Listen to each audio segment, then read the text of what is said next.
100 ଟଙ୍କାର ପେଟ୍ରୋଲରୁ ସରକାରଙ୍କ ଲାଭ କେତେ? ଏଥିରେ କେତେ ଟ୍ୟାକ୍ସ ଲାଗୁ କରାଯାଏ? ମୂଳ ମୂଲ୍ୟ ଜାଣିଲେ ଆଶ୍ଚର୍ଯ୍ୟ ହେବେ। ପେଟ୍ରୋଲର ଏକ ମୂଳ ମୂଲ୍ୟ ଏବଂ ଖୁଚୁରା ମୂଲ୍ୟ ଅଛି।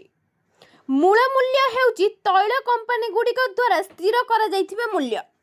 ଯେତେବେଳେ ଏହି ମୂଳ ମୂଲ୍ୟରେ ଟିକସ ଏବଂ କମିଶନ ଯୋଡ଼ାଯାଏ, ସେତେବେଳେ ଖୁଚୁରା ମୂଲ୍ୟ ନିର୍ଣ୍ଣୟ ହୁଏ, ଯାହା ଆପଣ ପ୍ରଦାନ କରନ୍ତି।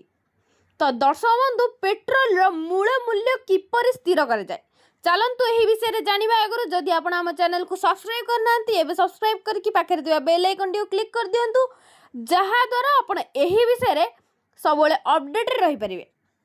ଦର୍ଶକ ବନ୍ଧୁ, ଅଧିକାଂଶ ଲୋକ ଏକ ସରଳ ବ୍ୟାରେଲରେ 159 ଲିଟର ଅଛି କି ନାହିଁ ତାହା ନିର୍ଣ୍ଣୟ କରିବା ପାଇଁ ସରଳ ଗଣିତ ବ୍ୟବହାର କରନ୍ତି। ତେଣୁ ଏକ ବ୍ୟାରେଲର ମୂଲ୍ୟକୁ 159 ଦ୍ୱାରା ଭାଗ କରିବା ହେଉଛି ମୂଳ ମୂଲ୍ୟ। କିନ୍ତୁ ଏହା ସତ୍ୟ ନୁହେଁ।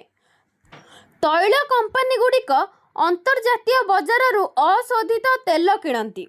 ସେମାନେ ଏହି ଅଶୋଧିତ ତେଲ ଉପରେ କଷ୍ଟମ ଶୁଳ୍କ ଦିଅନ୍ତି। ଏହାକୁ ଭାରତକୁ ପରିବହନ ଖର୍ଚ୍ଚ ବହନ କରନ୍ତି। ତେଲ ସଂରକ୍ଷଣ ପାଇଁ ନିର୍ମିତ ଭିତ୍ତିଭୂମିର ଖର୍ଚ୍ଚ ଏବଂ ଏହାକୁ ବିଶୋଧନ କରିବାର ଖର୍ଚ୍ଚ ବହନ କରନ୍ତି। ଏହି ସମସ୍ତ ଖର୍ଚ୍ଚକୁ ମିଶାଇ କମ୍ପାନୀଗୁଡ଼ିକ 1 ଲିଟର ପେଟ୍ରୋଲର ମୂଳ ମୂଲ୍ୟ ନିର୍ଣ୍ଣୟ କରନ୍ତି। ତ ଦର୍ଶକ ବନ୍ଧୁ, ପେଟ୍ରୋଲର ଖୁଚୁରା ମୂଲ୍ୟ କିପରି ନିର୍ଣ୍ଣୟ କରାଯାଏ, ଚାଲନ୍ତୁ ଜାଣିବା। ତେଲ ଉତ୍ପାଦନ ଉପରେ ଉତ୍ପାଦ ଶୁଳ୍କ ଲାଗୁ ହୁଏ।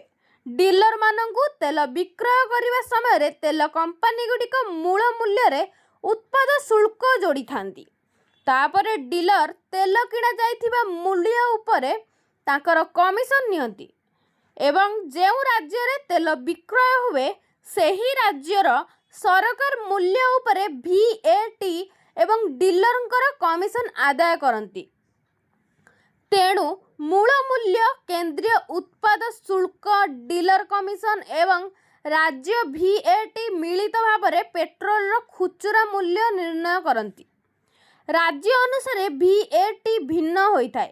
କିଛି ରାଜ୍ୟ ମୂଳ ମୂଲ୍ୟ ଉପରେ ଏକ ସ୍ଥିର ପ୍ରତିଶତ ଆଦାୟ କରନ୍ତି, ଯେତେବେଳେ ଅନ୍ୟ ରାଜ୍ୟଗୁଡ଼ିକରେ VAT ସ୍ଥିର ରହିଥାଏ।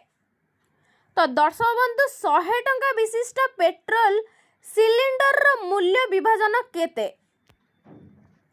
ପେଟ୍ରୋଲରେ ମୂଳ ମୂଲ୍ୟର ପ୍ରାୟ 60% ଥାଏ, ଯାହାର ପ୍ରାୟ 13% ଉତ୍ପାଦ ଶୁଳ୍କ, ପ୍ରାୟ 4% ରୁ 5% ଡିଲର କମିଶନ ଏବଂ ପ୍ରାୟ 20% ରୁ 22% ରାଜ୍ୟ ଭାଟରେ ଥାଏ। ଏହାର ଅର୍ଥ ହେଉଛି 100 ଟଙ୍କା ବିଶିଷ୍ଟ ପେଟ୍ରୋଲରେ ପ୍ରାୟ 60 ଟଙ୍କା ତେଲ, 13 ଟଙ୍କା କେନ୍ଦ୍ରୀୟ ଉତ୍ପାଦ ଶୁଳ୍କ, 5 ଟଙ୍କା ଡିଲର କମିଶନ ଏବଂ ପ୍ରାୟ 22 ଟଙ୍କା ରାଜ୍ୟ ଭାଟ ଥାଏ। କମ୍ ଭାଟ ହାର ଥିବା ରାଜ୍ୟଗୁଡ଼ିକରେ ପେଟ୍ରୋଲ ଦର କମ୍ ଥାଏ, ଯେତେବେଳେ ଅଧିକ ଭାଟ ହାର ଥିବା ରାଜ୍ୟଗୁଡ଼ିକରେ ଅଧିକ ଥାଏ।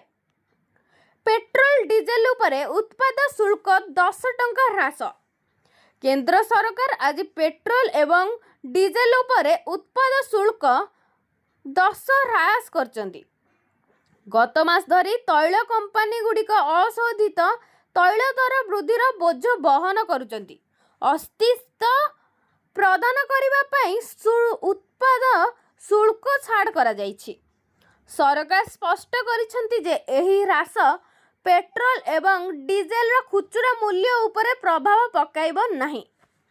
ତ ଦର୍ଶକ ବନ୍ଧୁ, ଏହିଭଳି ତାଜା ଖବର ପାଇଁ ଆମ ଚ୍ୟାନେଲକୁ ସବସ୍କ୍ରାଇବ୍ କରିକି ଏହି ବିଷୟରେ ଅପଡେଟ୍ରେ ସବୁବେଳେ ରହିଥାନ୍ତୁ।